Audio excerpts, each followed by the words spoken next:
നിയമസഭാ തെരഞ്ഞെടുപ്പിൽ ന്യൂനപക്ഷ ഏകീകരണം നടന്നിട്ടില്ലെന്ന് LDF കൺവീനർ TP രാമകൃഷ്ണൻ. ന്യൂനപക്ഷത്തിന്റെ പിന്തുണ ഇടതുമുന്നണിക്കും കിട്ടിയിട്ടുണ്ട്. സമസ്ത AP വിഭാഗത്തിന്റെ നിലപാട് പരിശോധിച്ചാൽ തന്നെ അക്കാര്യം മനസ്സിലാകും. SDPIയുമായി ഇടതുപക്ഷം ഒരു നീക്കുപോക്കും ഉണ്ടാക്കിയിട്ടില്ല. പ്രചാരണ ബോർഡിൽ മുഖ്യമന്ത്രിയുടെ ചിത്രം വെച്ചത് തിരിച്ചടിയാകില്ല. സ്ട്രോങ് റൂം വിവാദം അനാവശ്യമെന്നും TP രാമകൃഷ്ണൻ ന്യൂസ് മലയാളത്തോട് പറഞ്ഞു. News Malayalam the biggest.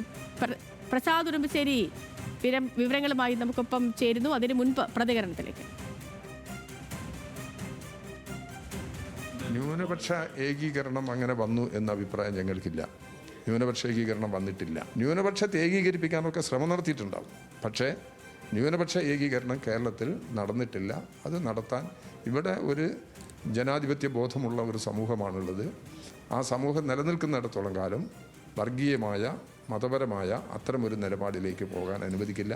ഇടതുപക്ഷ ജനാധിപത്യ മുന്നണിയും SDPIയുമായിട്ട് ഏതെങ്കിലും തരത്തിലുള്ള ഒരു തെരഞ്ഞെടുപ്പ് നീക്കുപോക്കോ കൂട്ടുകെട്ടോ ധാരണയൊന്നും ഈ തെരഞ്ഞെടുപ്പിൽ ഉണ്ടായിട്ടില്ല. അവർ വോട്ട് ചെയ്യുന്ന ആർക്ക് ചെയ്യും എന്നുള്ളത് തീരുമാനിക്കുന്നത് അവരാണ്. നിലപാട് അവരിപ്പോൾ ആർക്കൊക്കെ തീരുമാനിച്ചെന്നും എപ്പോൾ എനിക്ക് പറയാൻ പറ്റില്ല. ഞങ്ങൾക്ക് അങ്ങനെ ഒരു സംശയം തോന്നിയിട്ടില്ല. അപ്പം അവർ സംശയം തോന്നി. ഞങ്ങൾ ആരെങ്കിലും കാവൽ നിൽക്കുന്നതിന് എവിടെയെങ്കിലും ആരെങ്കിലും ഞങ്ങൾ ആവശ്യപ്പെട്ടിട്ടില്ല.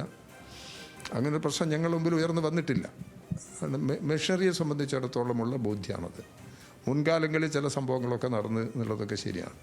അപ്പോൾ ഇപ്പോൾ ഉള്ള ഇലക്ഷൻ മെഷീനറിയിൽ വന്നിട്ടുള്ള പ്രത്യേകതകൾ കാരണം അങ്ങനെ ഒരു നില ഇപ്പം വന്നിട്ടില്ല. എന്തെങ്കിലും ഇനിയിപ്പം വരുമല്ലോ എന്നൊന്നും ഇപ്പം പറയാൻ പറ്റില്ല.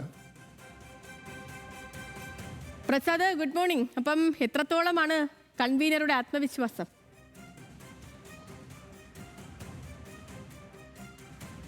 Good morning Sathyalakshmi. LDF convener TP Ramakrishnan വലിയ ആത്മവിശ്വാസം തന്നെയാണ്. അദ്ദേഹം പറയുന്ന ഒരു പ്രധാനപ്പെട്ട കാര്യം ന്യൂനപക്ഷ ഏകീകരണം നടന്നിട്ടില്ല എന്നുള്ളതാണ്. UDF കഴിഞ്ഞ ദിവസങ്ങളിലൊക്കെ പറഞ്ഞിരുന്നത് സർക്കാരിനെതിരെ വലിയൊരു ഭരണവിരുദ്ധ വികാരമുണ്ട്, ഭരണമാറ്റം ആളുകൾ വലിയ തോതിൽ ആഗ്രഹിക്കുന്നു.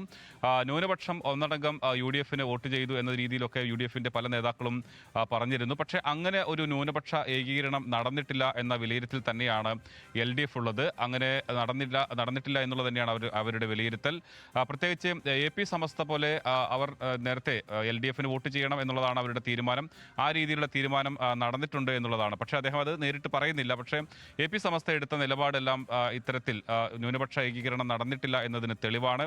അവരുടെ നിലപാട് മാതൃകാപരമാണ് എന്നതുകൂടി അദ്ദേഹം പറയുന്നുണ്ട്. AP സമസ്ത കഴിഞ്ഞ ദിവസങ്ങളിൽ ഇതുമായി ബന്ധപ്പെട്ട് സർക്കാരിന് അനുകൂലമായ നിലപാട് സ്വീകരിച്ചിരുന്നു എന്നുള്ളതാണ് നേരത്തെ പുറത്തു വന്നിരുന്ന വാർത്തകൾ. അതുകൊണ്ട് തന്നെ ഒരു വിഭാഗം പൂർണ്ണമായും മുസ്ലിം വിഭാഗത്തിനാണെങ്കിലും അല്ലെങ്കിൽ ക്രിസ്ത്യൻ വിഭാഗത്തിനാണെങ്കിലും പൂർണ്ണമായും UDFനോടൊപ്പം ചേർന്ന് നിൽക്കുന്ന ഒരു അവസ്ഥ ഉണ്ടായിട്ടില്ല എന്നുള്ളതാണ് ഈ തെരഞ്ഞെടുപ്പിന് ശേഷവും LDF നടത്തിയിട്ടുള്ള അവരുടെ വിലയിരുത്തലുകളിൽ നിന്നും മനസ്സിലാക്കാൻ കഴിഞ്ഞിട്ടുള്ള. അപ്പോൾ ന്യൂനപക്ഷ ഏകീകരണം നടന്നിട്ടില്ല എന്ന് തന്നെയാണ്. ഇത് LDFനെ സംബന്ധിച്ചിടത്തോളം വലിയ പ്രതീക്ഷ നൽകുന്ന ഒരു പ്രധാനപ്പെട്ട കാര്യം കൂടിയാണ്. കാരണം ഇവിടെ തെരഞ്ഞെടുപ്പിൽ വലിയ തോതിൽ UDF 100-ൽ കൂടുതൽ സീറ്റ് നേടുമെന്ന അവകാശവാദവുമായി UDFന്റെ നേതാക്കളെല്ലാം തന്നെ പറഞ്ഞു നിൽക്കുന്ന സമയത്താണ് അങ്ങനെയൊരു വിലയിരുത്തലിലേക്ക് LDF വന്നിട്ടുള്ളത് എന്നതുകൂടി പറയണം. മറ്റൊന്ന് അദ്ദേഹം പറഞ്ഞ കാര്യം, ഈ തെരഞ്ഞെടുപ്പ് സമയത്ത് ഏറ്റവും കൂടുതൽ പ്രചാരണ ബോർഡുകളിൽ മുഖ്യമന്ത്രിയുടെ ചിത്രം മാത്രമാണ് ഉണ്ടായിരുന്നത്. അതിനെതിരെ വലിയ വിമർശനങ്ങളൊക്കെ ഉയർന്നു വന്നിരുന്നു. LDFൽ സാധാരണ കാണാത്ത രീതിയിൽ മുഖ്യമന്ത്രിയെ മാത്രം ഉയർത്തിക്കാട്ടി പ്രചരണത്തിൽ ചിത്രങ്ങൾ വെക്കുന്നു. മുമ്പ് VS അച്യുതാനന്ദൻ അദ്ദേഹം ഉള്ള സമയത്ത് അദ്ദേഹത്തിന്റെ ചിത്രം വെച്ച് പ്രചരണമൊക്കെ നടത്തിയതിന് പലതരത്തിലുള്ള വിമർശനം പാർട്ടിക്കകത്ത് CPM-അകത്തു നിന്ന് പോലും ഉണ്ടായിരുന്നു. പക്ഷേ അദ്ദേഹം പറയുന്നത് അങ്ങനെ ഒരു വിമർശനം ഇല്ല, ഏതെങ്കിലും തരത്തിൽ അത് തിരിച്ചടിയാകുമെന്ന് കരുതുന്നില്ല. മറ്റുമാത്രമല്ല VSന്റെ ചിത്രം അന്ന് ഉപയോഗിച്ചതിനെ പാർട്ടി ഒന്നടങ്കം എതിർത്തിരുന്ന സാഹചര്യമൊന്നും ഉണ്ടായിരുന്നില്ല എന്നത് കൂടിയാണ് അദ്ദേഹം പറയുന്നത്. മറ്റത് ഇപ്പോൾ നടന്നുകൊണ്ടിരിക്കുന്ന ഒരു വിവാദം എന്ന് പറയുന്നത് പേരാമ്പ്രയിലെ സ്ട്രോങ് റൂം തുറക്കുന്നു, അല്ലെങ്കിൽ അതുമായി ബന്ധപ്പെട്ട ഒരു വിവാദം ഉണ്ടായിരുന്നു.